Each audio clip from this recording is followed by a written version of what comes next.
नमस्कार दोस्तों। कभी कभी यूं ही बेवजह किसी बात को लेकर हमारे मन में फिजूल तरह तरह के सवाल उठने लगते हैं। अगर कभी कोई हमें कुछ बात कह देता है तो वो बात हमारे मन में बार बार घूमते रहती है और उस बात को लेकर हम अक्सर बहुत तनाव में आ जाते हैं और इस वजह से हमारी सेहत पर इसका बहुत बुरा असर पड़ता है। तो इस बेवजह उठ रहे सवालों को कैसे हम शांत कर सकते हैं, बेचैनी को कैसे शांत कर सकते हैं और हम इस तनाव से बाहर कैसे निकल सकते हैं, इस कहानी में मैं आपको गौतम बुद्ध की ऐसी 4 आदतों के बारे में बताने वाला हूं जिससे आप अपने जीवन में अपनाकर उस तनाव से बाहर निकल जाएंगे और अच्छे कामों में अपना जीवन व्यतीत कर एक अच्छी जिंदगी जी सकते हैं।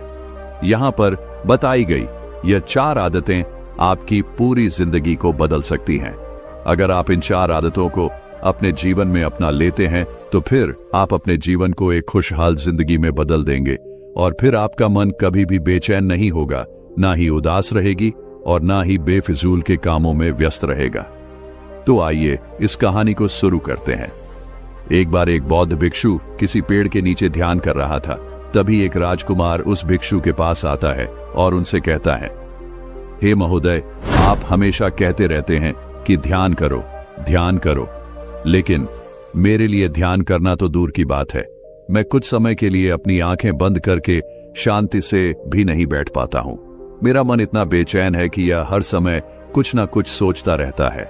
मैं जब भी ध्यान करने बैठता हूं तो मेरे अंदर विचारों का तूफान आने लगता है, लोगों के बारे में सोचकर, अपने जीवन की बीती घटनाओं के बारे में और अपने भविष्य के बारे में, और ऐसी ही न जाने कितने सारे अजीबोगरीब विचार लगातार मेरे मन में आते रहते हैं। मैं इन्हें रोकने की बहुत कोशिश करता हूं, लेकिन जब मैं इन्हें रोकने के लिए ध्यान करने की कोशिश करता हूं तो मेरा मन अशांत होने लगता है और फालतू की बातें मन में उठने लगते हैं, तो मैं ध्यान को तोड़कर बैठ जाता हूं। इतनी बातें कहने के बाद वह उस बौद्ध भिक्षु की ओर देखता है और कहता है, महोदय, कृपा करके आप मेरी इस समस्या का कोई समाधान बताएं। यह सुनकर भिक्षु ने कहा, मैं क्या समाधान बता सकता हूं? सोचो, तुम्हारा ही मन है, लेकिन यह तुम्हें कुछ देर तक आंख बंद करके बैठने भी नहीं देता है। तुमने अपने इस मन को कितना आजाद कर रखा है। राजकुमार ने कहा, महोदय, मैंने बहुत सोचा, लेकिन मुझे अपनी इस समस्या का कोई समाधान समझ नहीं आया, इसलिए मैं आपकी शरण में आया हूं। अब आप ही कोई रास्ता दिखाइए। भिक्षु ने कुछ देर तक राजकुमार के चेहरे की तरफ बड़े ध्यान से देखा और फिर कहा, ठीक है, मैं तुम्हें अपने स्वामी गौतम बुद्ध की बताई गई 4 आदत के बारे में बताऊंगा। अगर तुम ये 4 आदतें छोड़ दोगे तो फिर तुम्हारा मन लगने लगेगा और तुम्हें कभी भी बेचैनी नहीं होगी। राजकुमार पूरे ध्यान लगाकर उस बौद्ध भिक्षु की बातें सुनने लगा। भिक्षु ने कहा, पहली आदत यह है कि दूसरों के मन को पढ़ना छोड़ दो।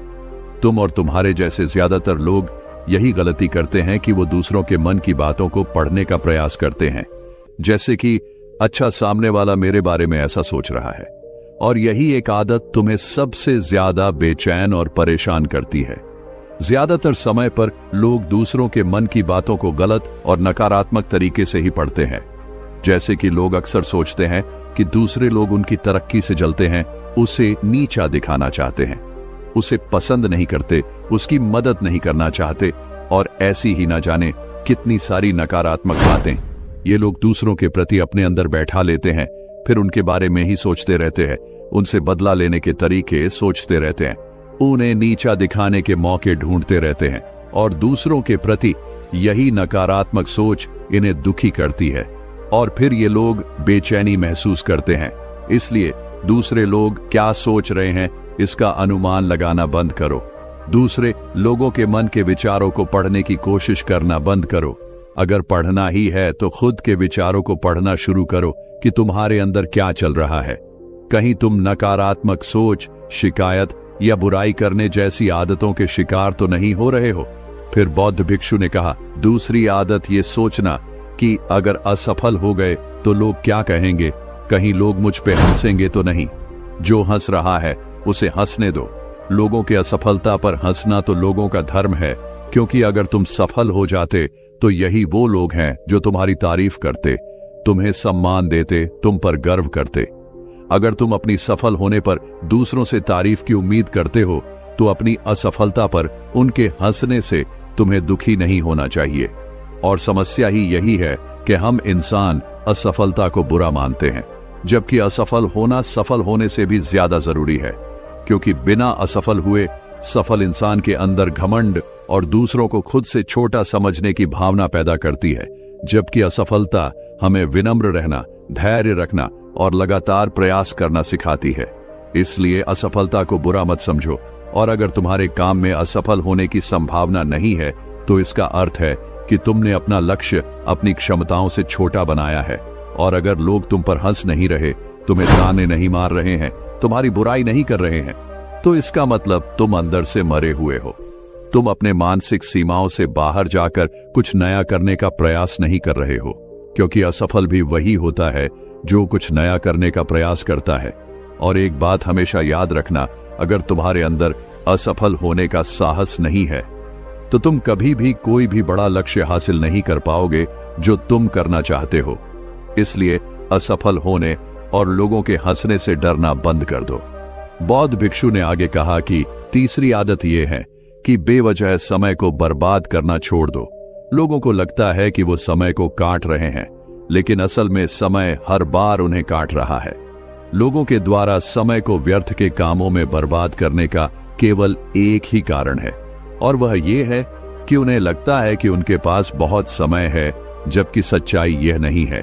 क्योंकि उनसे पहले वाले लोगों को भी यही लगता था कि उनके पास बहुत समय है, लेकिन उन्हें पता नहीं चल पाया कि कब समय बीत गया और उनका बुलावा आ गया, और जब तक उन्हें अपनी गलती का एहसास हुआ तब तक समय उनके हाथ से निकल चुका था। बस पश्चाताप रह गया था कि सारा जीवन व्यर्थ के कामों में बर्बाद कर दिया, और फिर इस दुनिया से बिना खुद को जाने, बिना इस जीवन की सच्चाई को समझे वो चले गए।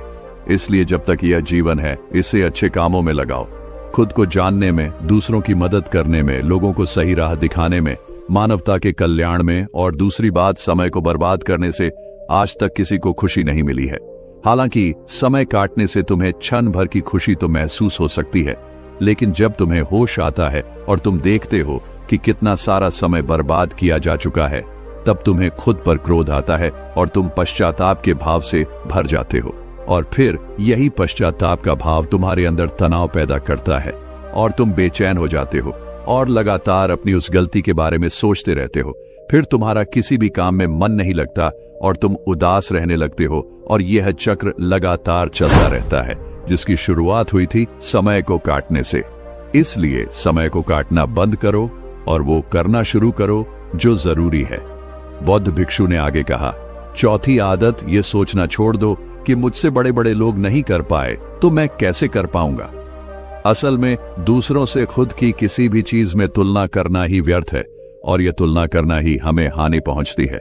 सबकी परिस्थितियां अलग अलग होती हैं, सबकी सोच अलग है। और क्या हुआ, अगर दूसरे नहीं कर पाए तो हो सकता है कि तुम ही कर जाओ, क्योंकि अक्सर वही लोग इतिहास रचते हैं जिनसे ज्यादा उम्मीद नहीं होती। और फिर हो सकता है कि जिसे तुम बड़ा समझ रहे थे, जिसके लिए तुम सोच रहे थे कि उसने बहुत मेहनत की है, बहुत प्रयास किया है, उसने कभी उतना प्रयास किया ही ना हो, केवल मेहनत करने का दिखावा किया हो।